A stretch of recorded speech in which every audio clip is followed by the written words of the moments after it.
Thank you. It's interesting to talk and reflect on the number of years from '74 to 2006. When I worked for the city of Vancouver, I was on my second career at that time, and had the opportunity as a city employee to be very involved with the first Habitat conference. As you can see from the pictures, Vancouver was quite different in the early '70s. And what I'm going to talk about is the kind of research that took place behind the scenes as Vancouver transformed from a very typical North American city to a city in 2006, which was identified as the world's most livable city. There's been lots written about the urban form of Vancouver, but there's been very little said about the policy studies that underlie some of that form. Now, no, it wasn't that the policy studies were happening at a glacial pace. Rather, what happens is that as you're doing policy studies, a lot of work is put together, but this is all summarized into a few key pieces of information which actually occur in a policy report. Very little of what we had in our hip pockets as the background for the policy is available anywhere for people to find. Looking back at that era, of the several hundred reports we wrote, I would say somewhere between 15 and 20 were probably of the scale I had to cope with when I did my doctorate. I'm going to, just as an illustration, talk about two kinds of policy. One kind is where a city council just announces they're going to do something and they turn to staff and say, well, make it happen. And the other kind of policy is where staff identify something happening in the environment which needs to be addressed. A lot of research then is underlying directions to council. As many of you may know, Vancouver transformed in the late '60s, early '70s, when city council said no to putting a freeway into downtown Vancouver. And council looked at the city of the day, and they had a vision. They had a vision of seeing the downtown not as a highway-oriented site, but rather as a livable 24/7 community. Council said to staff, we want to have an income mix, we want to have a household mix, and we want a full range of services. Go figure out how to do that. Two examples of the challenge that is faced doing policy research is at the time, most of the discussions about family housing were really focused on some of the demolition that was occurring of houses that weren't actually working. Now in Vancouver, we had a few examples of moderate density family housing, but we knew that moderate density wouldn't work to create the kind of downtown the city wanted. So looking at a variety of housing types, the city was able to identify by interviewing, and a lot of this was post-occupancy evaluation, interviewing to identify a number of key parameters for development of family housing at a high density.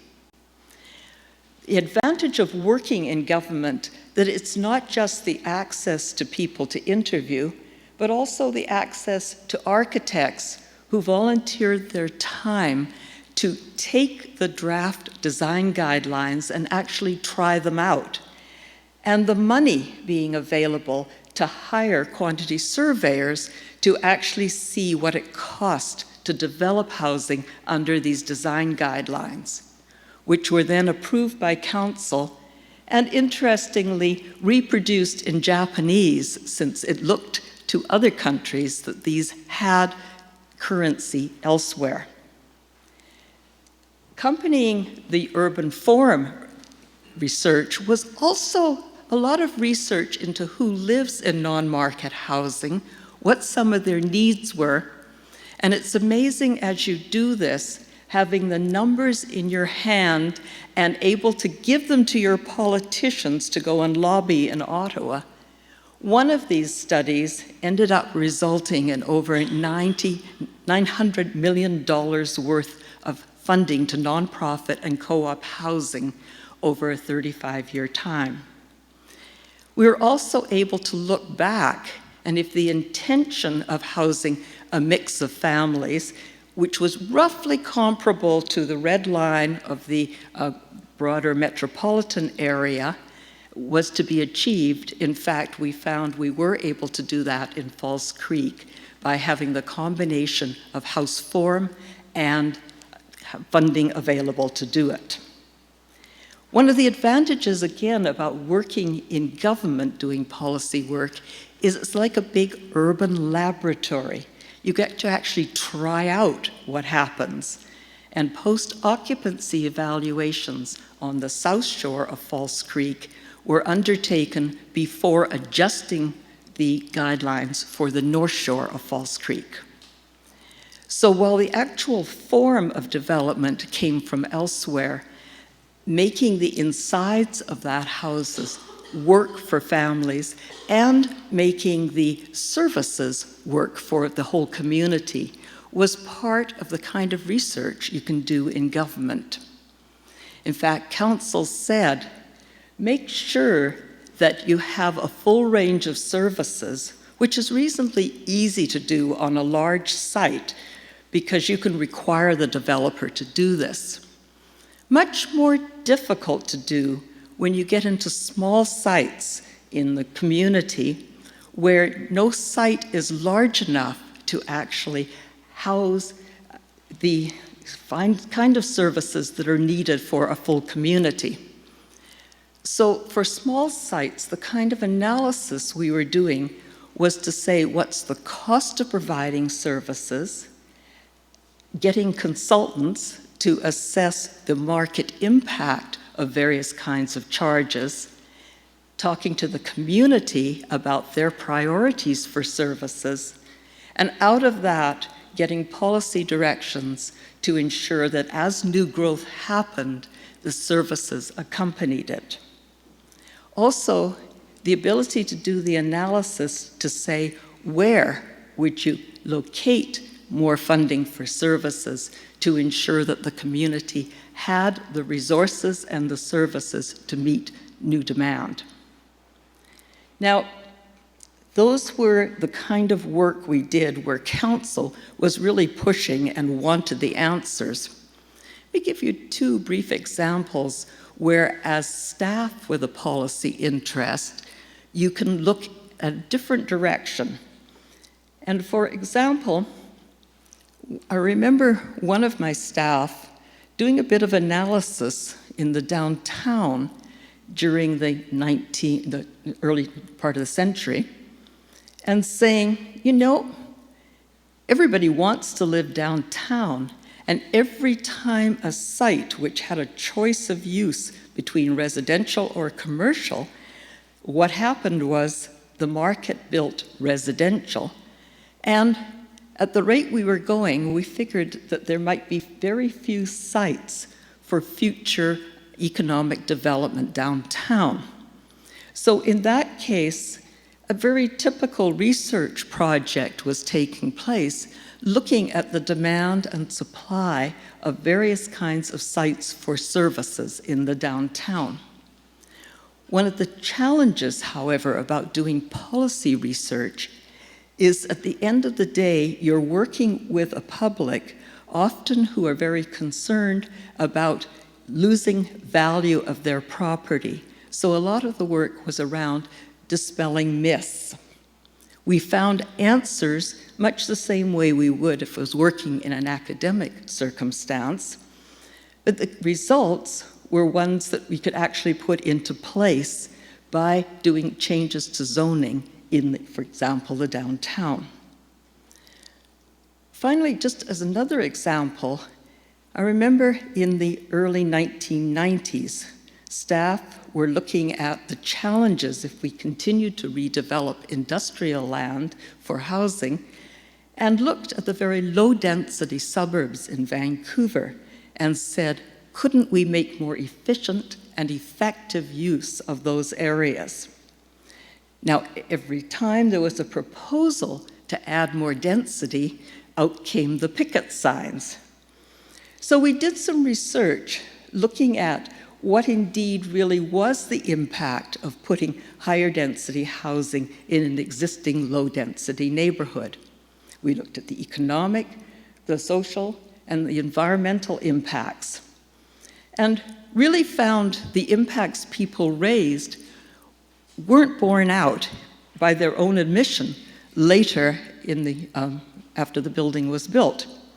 However, what we did find was that we couldn't use the experience from downtown of doing design guidelines because we couldn't find any design guidelines that would really work to encourage people to support new housing in their neighborhood. We did do some interesting fiscal impact work, which has been written up because Dr. Eric Hickula, who did the work, actually went back to academia and wrote some interesting books on this. But again, looking at what the cost of city services were in different kinds of neighborhoods. We took all of this information to council, and council kind of looked at us, and I remember describing to city council a map showing where we could add density in these low-density areas. And I remember one of the councillors kind of sliding down behind the desk as I was talking about this map. And he said, you know, Anne, I think your analysis is quite correct as to where we can put this density, but you'll find us all hanging on the next telephone pole if we tried to implement it. It was council, rather than staff, who picked up that it's not necessarily design guidelines and analytical information which will bring the community around to accepting change. What we found was that too often in the academic context and in the staff context, we as staff did those tough choices and then came forward with a plan. Rather, what council said was engage the community all the way through, particularly making sure that the community has to address tough choices with limited land and limited funds. What's going to be serviced and where are your children going to live? With that approach in mind, doing the research but engaging the community throughout the process, we came up with locations where the community was prepared to support new housing. And in the first neighborhood we tried this, the community actually was willing to support some very intense new development in quite a low-density area through being engaged themselves and having the services that came out of the development cost charges used for the library the community wanted. It was amazing to see a community, not with picket signs, but cheering council adding that new development in their neighborhood. So there's different kinds of policy research. I think some of the research can certainly explain some of the breakthroughs that happened in Vancouver. The kinds of questions we asked doing policy research were quite different than what I'd asked when I did my thesis work, particularly engaging the public.